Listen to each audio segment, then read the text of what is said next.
Me rapatrier au Ghana, c'est pire que d'aller en prison au Royaume-Uni. Comment cet ancien trader Kweku, qui pourtant gagnait très bien sa vie, près de 350 000 pounds par an, soit l'équivalent de 24 millions de francs CFA par mois, s'est-il retrouvé sous un avis d'expulsion du Royaume-Uni vers le Ghana?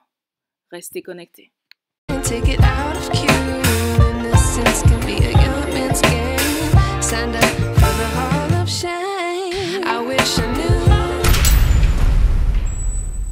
Septembre 2011, Kweku est arrêté.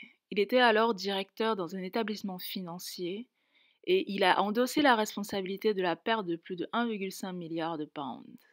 Il est arrêté et déféré. Un an plus tard, son procès se tient et il finit par être reconnu coupable de 2 sur 6 chefs d'accusation contre lui et il est condamné à une peine de 7 ans d'emprisonnement ferme. Une chute vertigineuse pour celui qui, à 31 ans, avait jusqu'alors tout réussi dans son secteur d'activité. L'histoire de Kweku est assez similaire sur certains points à celle de Jérôme Kerviel qu'il y a eu en France, à ceci près que Kweku, lui, dans son établissement financier, il y avait aussi cette question où le système permettait plus ou moins certains dépassements, certains traders par initiative individuelle faisaient des dépassements et tant que c'était gagnant, l'institution financière fermait les yeux.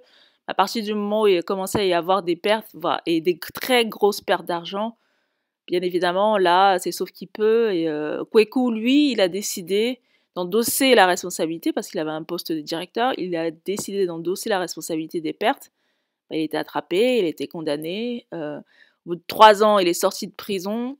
Il faisait des campagnes de sensibilisation autour de ce qui lui est arrivé pour sensibiliser d'autres personnes dans sa profession.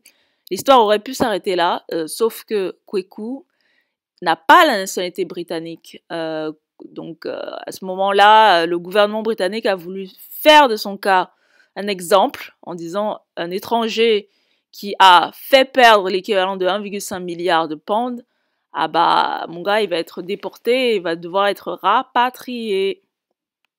Depuis 2015, à sa sortie de prison, il s'est battu sans relâche contre son avis d'expulsion. Ses amis se sont mobilisés pour lui, ils ont fait des levées de fonds pour pouvoir collecter de l'argent pour ses frais judiciaires. Il faut savoir que toute cette affaire, elle a complètement ruiné. Et au final, il a perdu. Au final, il a été rapatrié en novembre 2018, malgré le fait qu'il témoignait énormément sur les réseaux, sur le fait comme quoi il ne connaissait pas le Ghana, qu'il n'avait pas vécu depuis ses 4 ans et qu'il se sentait très déboussolé de devoir retourner là-bas. Ce qui était assez perturbant pour, je crois, ses compatriotes ghanéens, parce qu'il y avait des divergences d'opinion autour de ça. Il y avait des gens qui disaient comme quoi il venait d'une famille plutôt aisée et que pourquoi est-ce qu'il réagissait comme si le Ghana c'était un pays en guerre alors que c'est un pays plutôt stable.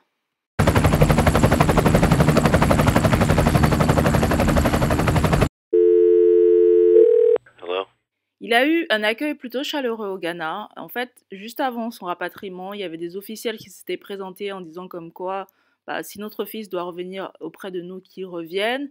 De toute façon, nous savons que c'est quelqu'un qui a du talent. Il s'est retrouvé à 31 ans à être nommé comme directeur dans un établissement financier, avoir à gérer un portefeuille de plusieurs milliards de pounds. Donc forcément, ce talent-là, il va forcément servir au pays.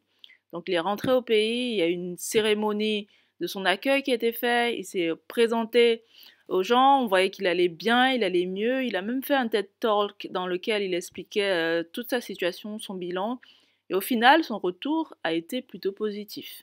Ça a été une situation traumatisante pour lui, il a été utilisé pour en faire un exemple, il est retourné au Ghana, ça se passe bien pour lui, il se sent mieux, il se sent plus libre d'après ses mots.